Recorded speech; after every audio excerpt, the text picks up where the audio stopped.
बॉलीवुड में शाहरुख खान के बेटे आर्यन खान एक अनरिटन रूल के चक्कर में पड़ गए हैं। एक ऐसे कानून के बारे में जो कहीं लिखा ही नहीं हुआ है, लेकिन हर नेपोकिड के लिए बुरे सपने से कम नहीं है। बॉलीवुड में अगर तुम किसी बड़े बाप के बेटे हो तो तुम्हें दो तरफ से लड़ना पड़ता है। एक तरफ वो लोग जो कहते हैं कि बाप की वजह से आया है, और दूसरी तरफ वो लोग जो देखते हैं कि बाप कितना बड़ा है और एक्सपेक्ट करते हैं कि बेटा उससे भी बड़ा निकलेगा। दोनों तरफ सिर्फ जजमेंट, सिर्फ कंपैरिजन, सिर्फ लेबल जो तुम्हारी पूरी जिंदगी तुम्हारे पीछे पीछे चलता है। आज मैं तुम्हें ऐसे दो लड़कों की कहानी सुनाऊंगी जो इसी जाल में फंसे, जिन्हें बॉलीवुड ने एक मौका देने पर पहले ही जज कर दिया, जिन्हें पब्लिकली ह्यूमिलिएट किया गया, जिनके फेलियर्स को सेलिब्रेट किया गया, लेकिन वो दोनों अपना रास्ता बनाते चले गए। एक नाम है रणबीर कपूर, दूसरे का नाम है आर्यन खान। दोनों की शुरुआत एक जैसी थी, लेकिन रास्ते बिल्कुल अलग। पहले बात करते हैं रणबीर की। ऋषि कपूर के बेटे, बॉलीवुड की सबसे बड़ी कपूर खानदान का हिस्सा, दादा राज कपूर, जिन्होंने आवारा और श्री 420 और पूरे एशिया में बॉलीवुड का नाम किया। बाप ऋषि कपूर जो 70 से 80 के बीच में सबसे बड़े रोमांटिक हीरो रहे।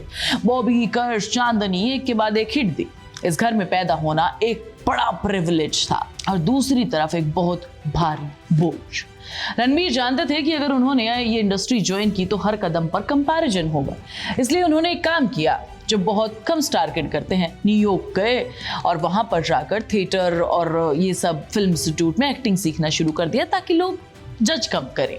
और जब वापस आए तो संजय लीला भंसाली के ऑफिस में बाहर जाकर बैठ गए, रिज्यूमे लेकर खुद को प्रूव करने के लिए। रणबीर ने एक पॉडकास्ट में कहा, जब मैं वापस आया तो हर डायरेक्टर प्रोड्यूसर मुझे लॉन्च करना चाहता था, लेकिन मैं भंसाली का फैन था। मैंने सोचा शायद वो मुझे जानते नहीं, तो मैंने एक रिज्यूमे बनाया और उनके ऑफिस के बाहर जाकर बैठ गया। ये कपूर खानदान का बेटा था जो किसी डायरेक्टर के ऑफिस के बाहर रिज्यूमे लेकर बैठा था। और फिर 2007 में सांवरिया आई, है ना। बड़ा बजट था, बड़ा डायरेक्टर था, बड़ी उम्मीद थी, और रिलीज डेट पर दूसरी फिल्म भी आई, शाहरुख खान और दीपिका पादुकोण की ओम शांति ओम। जो हुआ वो रणबीर को उम्र भर याद रहेगा। सांवरिया कंप्लीट फ्लॉप, बॉक्स ऑफिस पर पहले ही दिन सिर्फ 3 करोड़। क्रिटिक्स ने लिखा कि कपूर खानदान का नाम बाप ने कमाया था, बेटा गवाएगा।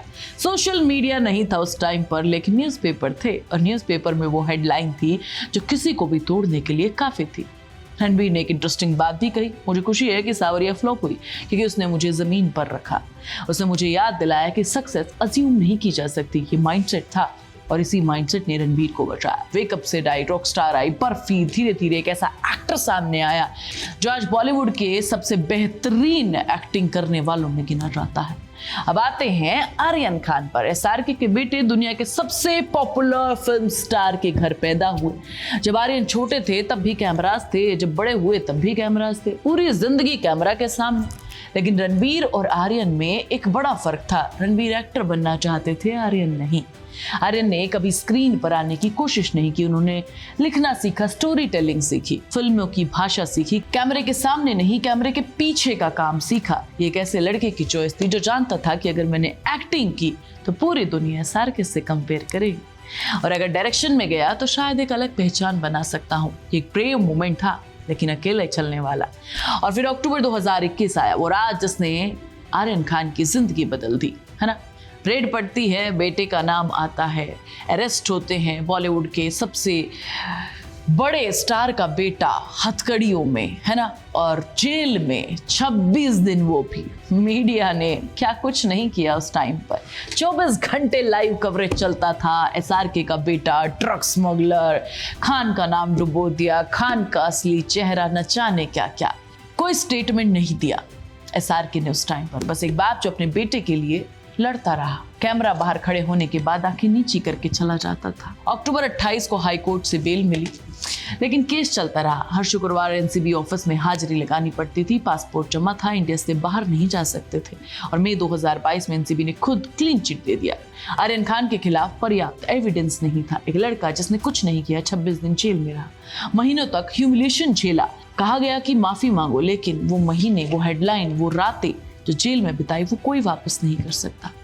रणबीर की सैयारा फ्लॉप हुई थी, एक पब्लिक फेलियर था, लेकिन आर्यन का फेलियर उससे भी कहीं बड़ा था। ये पब्लिक ह्यूमिलिएशन था। रणबीर को बुरा एक्टर कहा गया था, आर्यन को लोगों ने बुरा इंसान कहा। ये सबसे बड़ा फर्क है।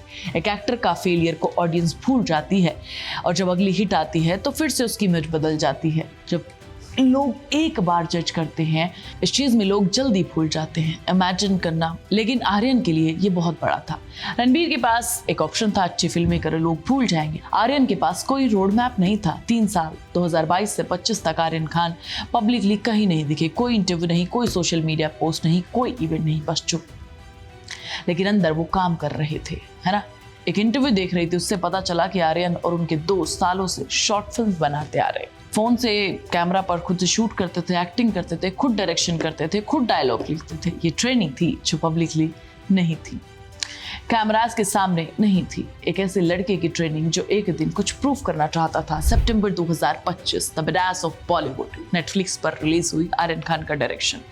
एक ऐसी सीरीज जो बॉलीवुड के नेपोटिज्म पर बनी थी, जिसमें SRK, सलमान, आमिर, तीनों खान्स ने कैमियो किए, जो 72 घंटों में नेटफ्लिक्स पर वर्ल्ड वाइड टॉप पर पहुंच गई। ट्रेलर लॉन्च हुआ, एक लड़का नर्वसली खड़ा था पहली बार मीडिया के सामने, अपनी आवाज में बोल रहा था अपने काम के बारे में। बॉबी देओल ने उस सीरीज के बारे में कहा, सेट पर आर्यन को एग्जैक्टली पता था कि वो क्या करना चाहते हैं। चाहे 23, 24, 25 टेक हो जाए, लेकिन उन्हें जो चाहिए उसकी क्लैरिटी उन्हें बहुत अच्छे से थी।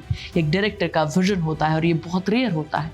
आर्यन खान, जिसने 2021 में पूरे देश में क्रिमिनल के तरीके से देखा गया था, उसे ट्रीट किया गया था, वो 2025 में IMDb के मोस्ट पॉपुलर डायरेक्टर्स की लिस्ट में शामिल थे। तो रणबीर और आर्यन की कहानी में एक फर्क क्या है? रणबीर को एक फ्लॉप फिल्म ने तोड़ने की कोशिश की, रणबीर ने अपने फेलियर से सबक लिया और अगली फिल्म में कड़ी मेहनत की। आर्यन ने ह्यूमिलेशन को अपनी पहली सीरीज की कहानी बना दिया। द बडास ऑफ बॉलीवुड में उन्होंने एक सीन रखा जो 2021 का दर्द सीधा रेफरेंस दिखाता है। एक डायरेक्टर जो अपने सबसे डार्क मूवमेंट को अपने आर्ट में बदल देता है, वो कोई ऑर्डिनरी डायरेक्टर नहीं होता। रणबीर कपूर ने प्रूव कर दिया कि एक स्टार किड अपने टैलेंट की वजह से बन सकता है और बिगड़ भी सकता है। आर्यन खान ने प्रूव कर दिया कि स्टार किड को जब तोड़ने की कोशिश की जाती है तो वो मजबूत होकर लौटता है। दोनों की जर्नीज अलग हैं, दोनों के दर्द अलग हैं, लेकिन दोनों ने साबित किया है कि बॉलीवुड में बाप का नाम दरवाजा खोल सकता है, लेकिन अंदर रहने के लिए तुम्हें खुद लड़ना पड़ता है। तुम कमेंट करके बताओ कि रणबीर और आर्यन में से किसकी जर्नी तुम्हें ज्यादा इंस्पायर करती है। मैं तुम्हें नेक्स्ट वीडियो में मिलूंगी, तब तक तुम चैनल को सब्सक्राइब कर लो, वीडियो को लाइक और शेयर कर लो, प्लीज बेल आइकन दबाना मत भूलना।